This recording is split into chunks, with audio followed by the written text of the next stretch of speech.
श्री स्वामी समर्थ. आज वार गुरुवार. श्री स्वामी समर्थ. आज आपल्या स्वामींचा वार, त्याचबरोबर श्री गजानन महाराज यांचा प्रकट दिन आहे. श्री गजानन महाराजांना आवडणाऱ्या पदार्थांचा प्रसाद म्हणून आज नैवेद्य दाखवायचा आहे. या नैवेद्यामध्ये बाजरीची भाकरी किंवा ज्वारीची भाकरी, पिठलं, ठेचा, पेढे हे गजानन महाराजांना आवडणारे पदार्थ व्हिडिओच्या शेवटी सांगितलं आहे. कोणत्या पदार्थांचा नैवेद्य तुम्ही दाखवू शकता. आज गजानन महाराज प्रकट दिन आहे. स्वामींची दैवी कृपा, दिला आदेश आणि महाराजांचे अलौकिक कार्य. तुम्ही शेवगावला नक्की जावं, कारण तिथली सोय, तिथं राहण्याची सोय, तिथलं देवस्थान, प्रत्येक व्यक्ती हा खरंच खूप भाग्यवान असेल.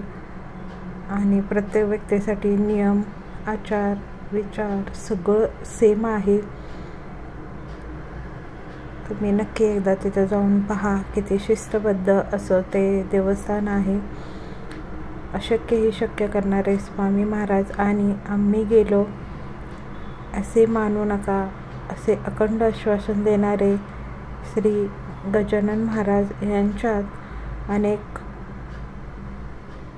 साम्य आढळून येतात.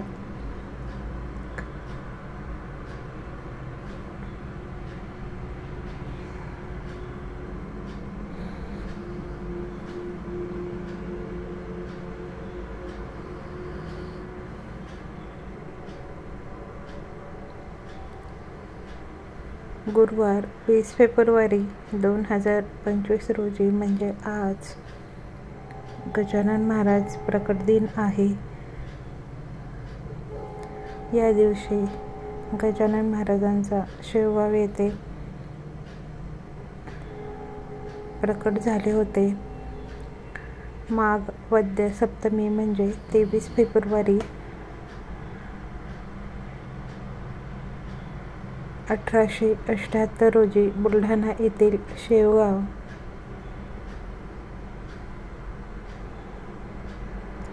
येथे गजानन महाराज दिगंबर अवस्थेत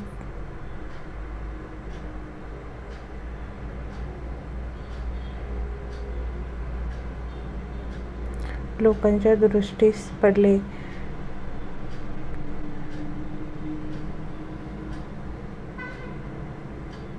गजानन महाराजांवर ब्रह्मांड नायक असलेल्या स्वामी समर्थ महाराजांची असीम कृपा होती आहे.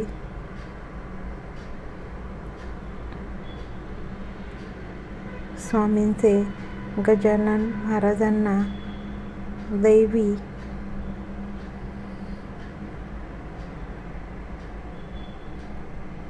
मार्गदर्शन लाभले होते.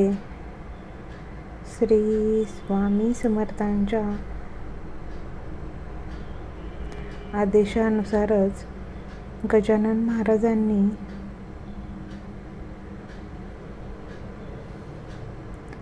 अलौकिक कार्य करत भक्तांचे कल्याण केले.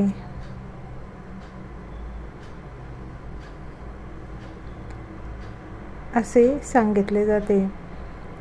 गजानन महाराज यांचे श्री विजय ग्रंथ खूप प्रसिद्ध आहे. त्याचं तुम्ही वाचन केलं तर गजानन महाराजांच्या काही गोष्टी तुम्हाला समजतील. नक्की एकदा तरी तुम्ही विजय ग्रंथाचं पारायण करावं. आणि ते कसं करायचं ते पुस्तकाच्या सुरुवातीला सांगितलेलं आहे. अक्कलकोटचे स्वामी समर्थ महाराज हे दत्तात्रयांचे पूर्ण अवतार मानले जाते.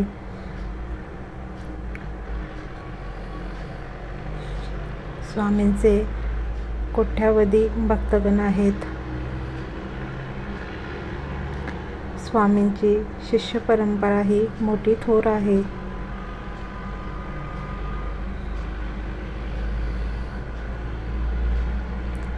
याच शिष्य परंपरेतील एक दैवी शिष्य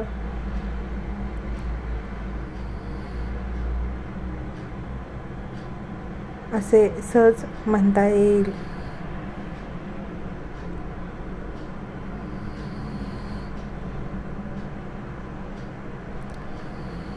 शेवगावचे गजानन महाराज आहेत. स्वामी समर्थांचे शिष्य परंपरेतील सर्वात मोठे किंवा सर्वात अलौकिक असं व्यक्तिमत्व श्री गजानन महाराजांचं आहे. स्वामी समर्थ महाराज आणि गजानन महाराज यांच्या चरित्रात अनेक साम्य आहेत.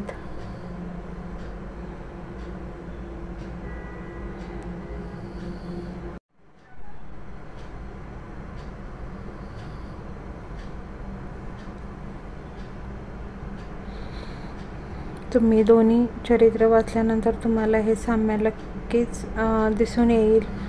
प्रत्येक गोष्ट एकदम सेम टू सेम सुद्धा आहे. गुरुवारी गजानन महाराज प्रकट दिन असल्यामुळे स्वामी महाराज आणि गजानन महाराज या दोघांचे केलेले पूजन, नामस्मरण, आराधना, जपमंत्र पठण अतिशय शुभ आणि पुण्यफलदायी मानले जाते असे म्हणतात. बिडकर महाराज, शंकर महाराज आणि काळोबोवा पुणे, नरसिंह सरस्वती आळंदी, सीताराम महाराज मंगळवेढे, साईबाबा शिर्डी, देव मामलेदार नाशिक, रांगोली महाराज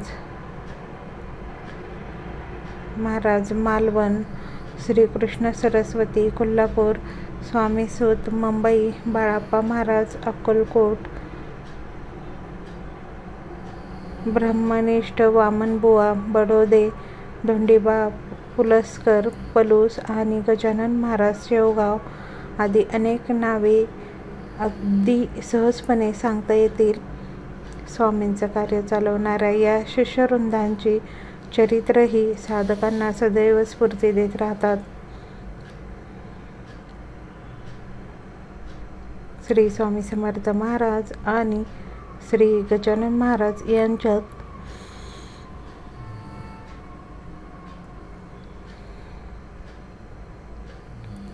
अनेक प्रकारे साम्य दिसून आले आहे. अक्कलकोटचे स्वामी समर्थ महाराज आणि गजानन महाराज यांच्यात अनेक प्रकारे साम्य आढळते असे सांगितले जाते. दोघेही परमहंस संन्यासी होते. दोघेही अजान भाऊ होते. दोघेही अत्यंत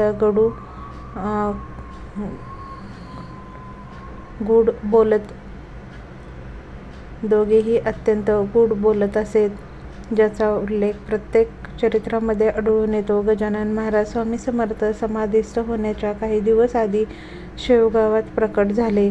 या दोन महापुरुषांची भेट झाली असे अनेकांनी असे मत आहे. स्वामी समर्थांप्रमाणे गजानन महाराज हे स्वयंभू होते. दोघांचे चरित्र वाचल्यावर त्यांच्यातील साम्य प्रकर्षाने लक्षात येते आणि हे दोघे भौतिकदृष्ट्या दोन दिसले तरी प्रत्यक्षात एकच असावे असे वाटते असे अनेक जण म्हणतात. स्वामी समर्थ आणि गजानन महाराजांची श्री स्वामी समर्थ आणि श्री गजानन महाराजांची भेट. गजानन महाराज शेवगावला येण्यापूर्वी कुठे होते, ते कोठून आणि कसे आले यासंबंधीचे वर्णन दासगणू महाराजांनी लिहिलेल्या श्री गजानन विजय ग्रंथात नाही, परंतु तुकाराम रामचंद्र नागलकर यांनी याबाबत काही माहिती लिहून ठेवली आहे असे सांगितले जाते. श्री गजानन महाराज शेवगावला येण्याआधी अक्कलकोटला स्वामी समर्थांच्या आश्रमात होते. तेथे त्यांनी आपले बाळपण घालवले. अक्कलकोट स्वामींजवळ एक दिवस गजानन महाराज पहाटेच्या वेळी पोहोचले. त्यावेळी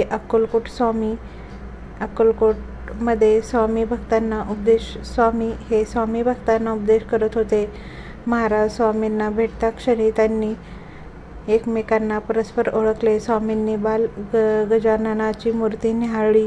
सिद्ध पुरुष होण्याचा आशीर्वाद दिला.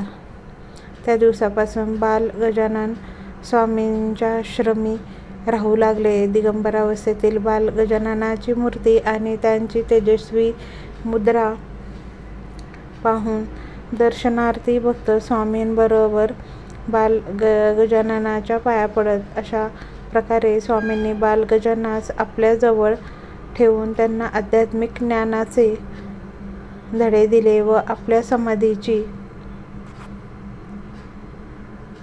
त्यांना जाणीव करून दिली. स्वामींनी आदेश दिला की विदर्भात जा, शेवगाव येथे प्रकट हो.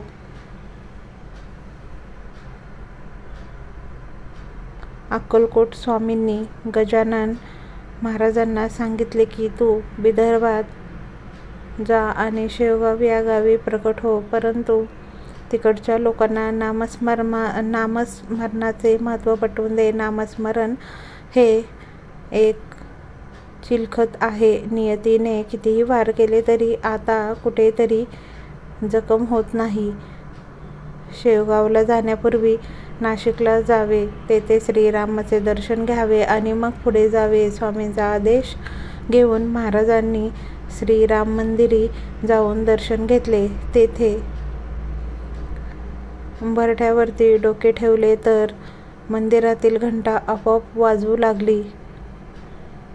हे पाहून मंदिरातील पुजारी घाबरले. त्यांना वाटले की ही भुताटकी आहे काय, पण प्रत्यक्ष श्रीराम मंदिरात भूतावळींना श्रीरामाच्या आज्ञेशिवाय प्रवेश नाही. मग असे भलते काय होत आहे असे मनात त्यांनी श्रीराम प्रभूंसमोर हात जोडले. तेवढ्या श्रीरामचरणी वाहिलेली फुले गजानन महाराजांच्या डोक्यावरती म्हणजेच मस्तकावर येऊन पडली. ती पाहून पुजारी गाभाऱ्यातून बाहेर आले आणि ते दृश्य पाहून मनोमन विचार करू लागले की कोणी साधारण व्यक्ती नाही आणि त्याने महाराजांच्या चरणी लोटांगण घातले. महाराज त्यांच्या डोक्यावरून आईच्या ममतेने हात फिरवून म्हणाले की अरे, तुझे जीवन पिंजऱ्यातल्या पोपटासारखे आहे.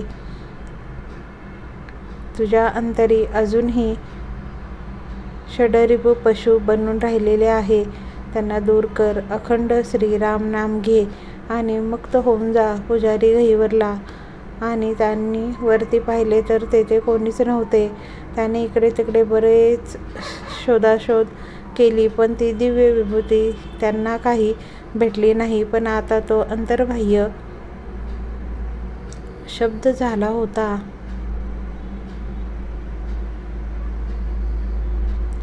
गजानन महाराजांचे भक्तांना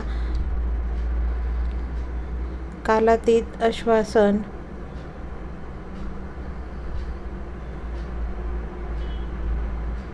भिवू नकोस, मी तुझ्या पाठीशी आहे. हम गए नहीं, जिंदा है, असे स्वामी समर्थ महाराजांनी भाविकांना आश्वस्त केले होते. अगदी त्याचप्रमाणे अवतार करताना गजानन महाराज म्हणाले की मी गेलो असे मानू नका. भक्तीत अंतर करू नका. कदा मजला की विसरू नका. मी आहे येथेच. दुःख न करावे यत किंचित. आम्ही आहोत येथेच. तुम्हा सांभाळण्यापरी सत्य. तुमचा विसर पडणे नसे. यावरून स्वामी समर्थ महाराजांनी तसेच गजानन महाराजांनी आपल्या भाविकांना आपण कायम तुमच्यासोबत असल्याची ग्वाही दिल्याचे दिसून येते. श्री गजानन विजय या ग्रंथाचे नित्यनेमाने पारायण केले जाते. प्रकट दिनानिमित्त महाराजांचे मनोभावे स्मरण करून प्रार्थना करून श्री गजानन जय गजानन, श्री गजानन जय गजानन, गण गण गणात बोते या मंत्राचा 108 वेळा जप नक्की आज तुम्ही करावा. श्री स्वामी समर्थ महाराजांची नित्य सेवा करावी. श्री स्वामी समर्थ. श्री स्वामी समर्थ. अवधूत चिंतन श्री गुरुदेव दत्त. श्री स्वामी समर्थ.